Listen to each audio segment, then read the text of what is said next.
मुंबई महापौर पदाची निवड आता लांबणीवर पडण्याची शक्यता आहे, कारण फेब्रुवारी महिन्यातच निर्णय होण्याची सुद्धा शक्यता वर्तवण्यात येते। मुंबईच्या महापौर पदासाठी आरक्षण सोडत जाहीर झाल्यानंतर आता या पदासाठी मतदानाची प्रक्रिया येत्या 31 जानेवारी रोजी राबवण्याचा निर्णय घेण्यात आला होता।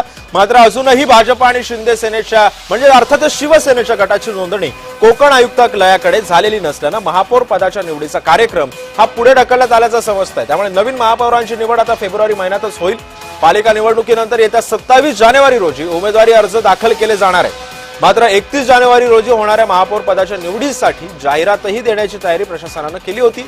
मात्र हा उशीर कार्यक्रमापुढे ढकलत असल्याने सध्या या प्रक्रियेला विलंब होणार असल्याचं बोललं जातं। या संदर्भात अधिक माहिती जाणून घेत माझा सहकारी शुभम उमाळे सध्या आपल्या सोबत आहे। शुभम, एवढा वेळ का लागतो या प्रक्रियेला?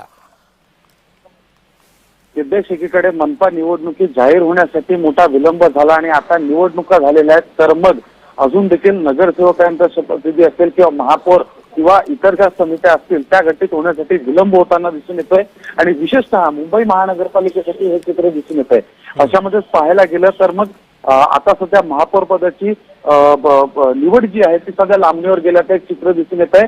कारण की मनसे आणि शिवसेना उद्धव ठाकरे यांच्या गटाने जे आहे आपला कोकण आयुक्त या ठिकाणी जाऊन नोंदणी केलेली आहे, पण मात्र महायुतीचे जे नगरसेवक आहेत अर्थातच शिवसेना शिंदे गट आणि भारतीय जनता पक्ष हे मात्र 27 किंवा 28 तारखेला जाणार आहेत आणि त्यामुळे कुठेतरी गट नोंदणीसाठी आणि गटनेता निवडण्यासाठी विलंब होतल्याचं दिसून येत आहे। आणि अशामध्येच जानेवारी महिना हा समाप्तीवर आलेला आहे। फेब्रुवारी महिन्यातच आता मुंबईला महापौर मिळणार आहे आणि संपूर्ण जगाला समजणार आहे की नेमका मुंबईचा महापौर कोण।